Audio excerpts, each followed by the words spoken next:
Um. Anyway, Shantae Brown Sugar Talk on the Black Unicarns. Welcome to my podcast, baby. Welcome. Today is all about practicing grounding, and I'm at Panera Bread, Greek salad with flatbread pizza, so good, and water. Water. I got a cinnamon roll for later, and my free coffee because right now they got like something if you set it up, it's like $8.99. It's for 3 months or something like that. No sponsorship, but that's what it is. So. Mm, mm. So, I'm arguing with my dad about all this different stuff. So this is how I know they listening, y'all. I get into the lift to go to work, and this guy's telling me that he was with this girl, and he was cheating on his wife with her. And so the girl got pregnant a couple times, and she had a couple abortions. Okay.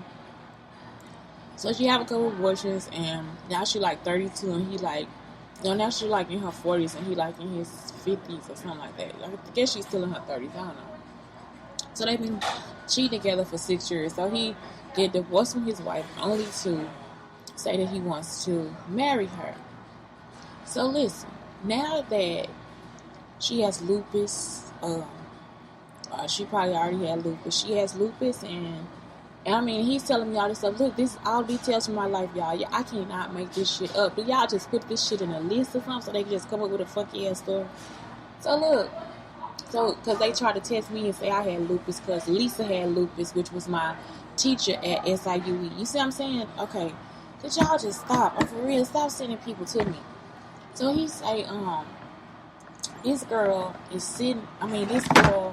is having all these problems, and he like, but he not listening to the toxicity in what he's saying. So I'm with Cardi. You gotta holler at him because a nigga love a toxic bitch, you know. I mean, he just really, and he like, so what we gonna do is, I'm gonna get my own spot. Now listen, I'm trying to tell her she can get her own spot because I own like all these different apartment buildings, and me and my wife had this, that, and the other. Now you done left your wife for this girl that you've been cheating with. So I said, listen, what I'm about to tell you is, everything that you're telling me is your fault. Everything. I don't care how the story goes or whatever. At the end of the day, it's your fault. I say she younger than you. She had a relationship with you. She was monogamous with you while you were cheating. You say, I didn't cheat on her, but you cheated on your wife. You see what I'm saying? Either way, it's cheating. Both is cheating. You did cheat on her. You cheated on her with your wife. Like, because you telling her that y'all in, like, some kind of full committed relationship. So I'm still telling him, like, she like, well, she want to move and this, that, and the other. Then she going to say, well, let's go look at some furniture. Just out of nowhere. That don't sound right to me either. She didn't do that just out of nowhere. She did that because she thought that she had connected with you enough for you to know that now y'all can move on. See what I'm saying? So, I'm still sitting there, I'm just like, this is your fault and this is your result because you're older than her. So, you have actually been the person to teach her how to be in that relationship. So if you get into a relationship and you and the person have been together since you were young and now they're about to dog your ass out, the reason why they're doing it is because you've been teaching them how to do that the whole time. You have been teaching them. If they've been monogamous to you and you're in a relationship with them, you have actually, and if you abuse them at any point, they're going to use the same abuse against you when they get a chance to. It's not a joke, and they're not gonna purposely do it. It's just gonna be what happens, and then you're gonna take what it is that they use and try to say that they were evil or they weren't right or whatever. And you probably been doing the same thing to her the whole time. I told him that he actually has a responsibility to still help her with her rent and help her with anything else. I don't care if you got on your knee and proposed to her and he's like, well, she met my family and all this different stuff and she's my fiance. I said, listen, and that's something else you owe to yourself too. If you felt it enough to get on your knee and propose to her, why would you not feel it enough to go ahead and work it out? You see what I'm saying? Why waste my time with this bullshit, with your made up bullshit? Because I'm just like, that don't even sound right. Do you hear all the shit you done and now you want her to sit back and smile about it? You see how abusive niggas are? And you want me to sit here and tell you that you right in some kind of fucking way. You not. You fucked up. Okay, so, anyway, that's why it's all about grounding and different things like that, because people will really have you fucked up. You see what I'm saying? And I don't want to hear you. I don't want a ticket to that gun show. That's why I don't have a degree in counseling. That's why I'm not trying to find it, because I can't hear your bullshit. Y'all know how long a session with me would last if you came and did that to me? 5 fucking minutes, because I'd be like, look here, I'm over your bullshit, and this is what you need to do. And that's what I told him. I said, use the Ikigai guide. Use that on the Black Unicarns website and ask her and listen to her about where she is financially, spiritually, emotionally, all the different stuff. And then ask her how that connects to you. And I said, you have to actually listen to her, because every time he kept talking, he kept wanting to tell me another part of the story. He wanted me to get some more deep shit all into his story. And it's like, no, because you a bum bitch. You know what I'm saying? You the bum, not her. You see?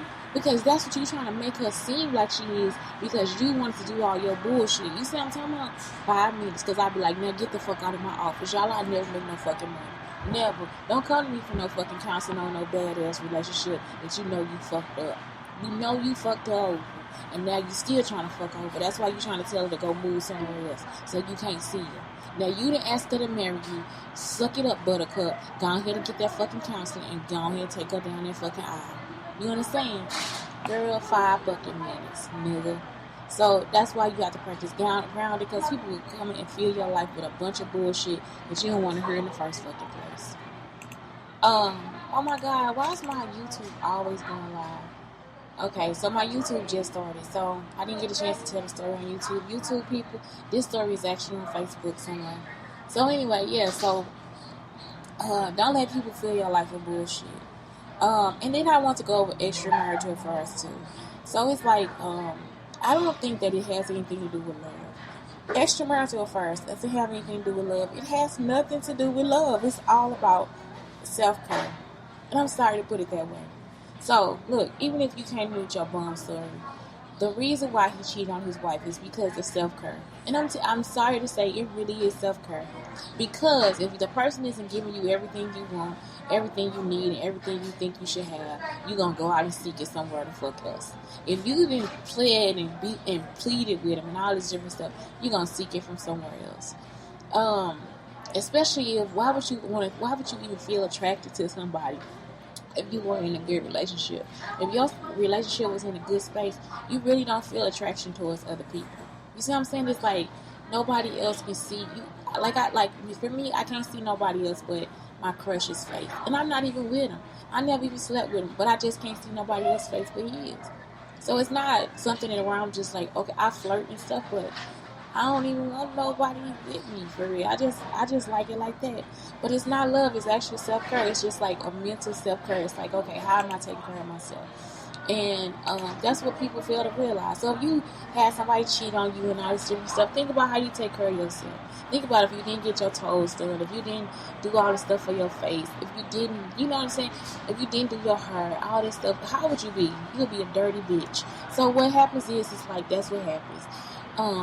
They take care of themselves like that, so they don't become, like, they actually, it seems like it's been a dirty situation, but because they so afraid to communicate, it kind of fuck everything up. You see what I'm saying? So it's like a self-care situation.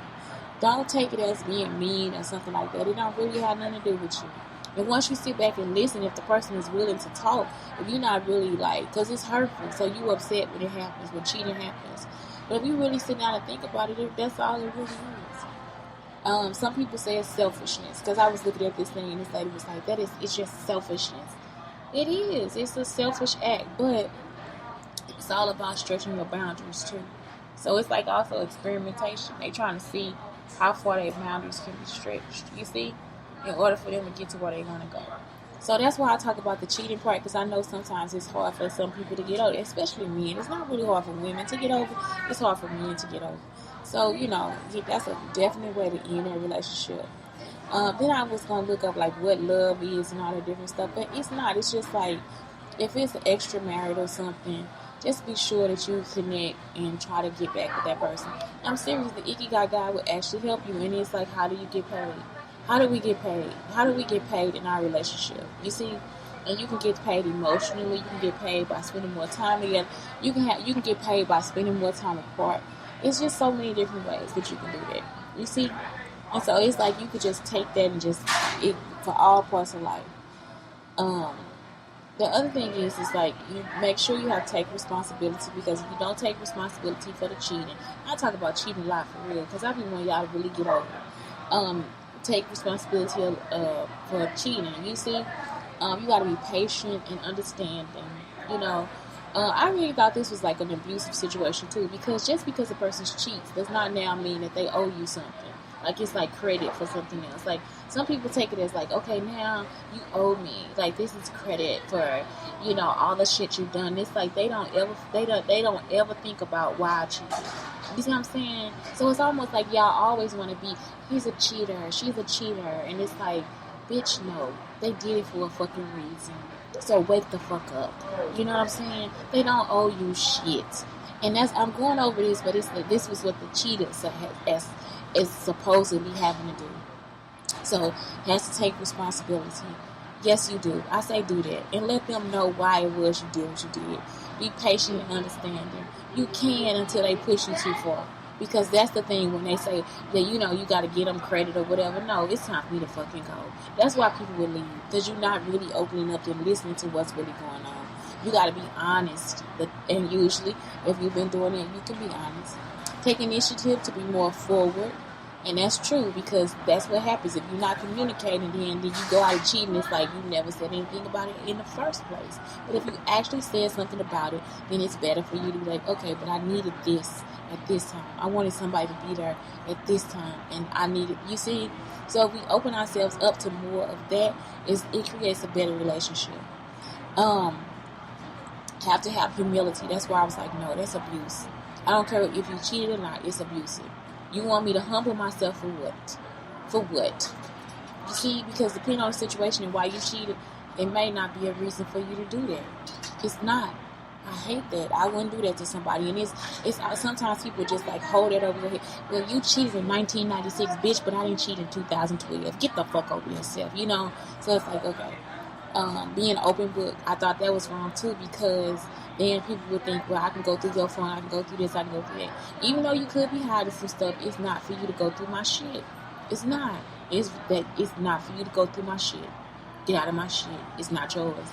It's not yours. Get out of it. Do more than apologize. That's all they can do. If you haven't given them, if they yearning for something from you and you can't give it to them, why would they continuously apologize if you haven't made any effort to make it better for them?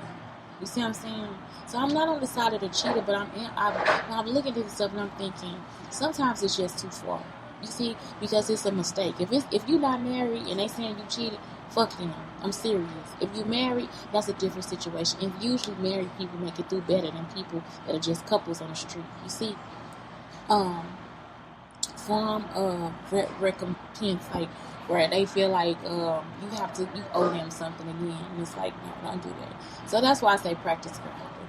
So you see, the ways you can practice grounding is just like making sure you pay attention to your body. You can self-soothe.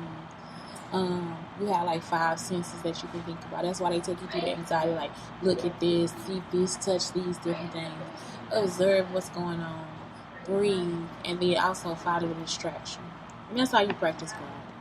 And so, like I said, I'm tired of bum bitch stories, and a bum bitch can be a man or a woman. For me, it is. And that's why I say a counseling session with me on that bullshit would be like 5 fucking minutes. I probably got to charge $100 a minute, because it's going to be over that quick. Ain't nobody got time to hear all this bullshit. You done sat in this car and told me this bum ass story, and then thinking I'm about to tell you what? I told him, get your life together, basically. And you need to go ahead and help her get hers together, too, because you shouldn't have wasted her time on that bullshit. Anyway, it's Shantae Brown Sugar Talk on the Black Unicorns telling you guys, please have a great day. And you know what? If you're my enemy, fuck off. If you're my friend, thank you. And I love you. Have a good day.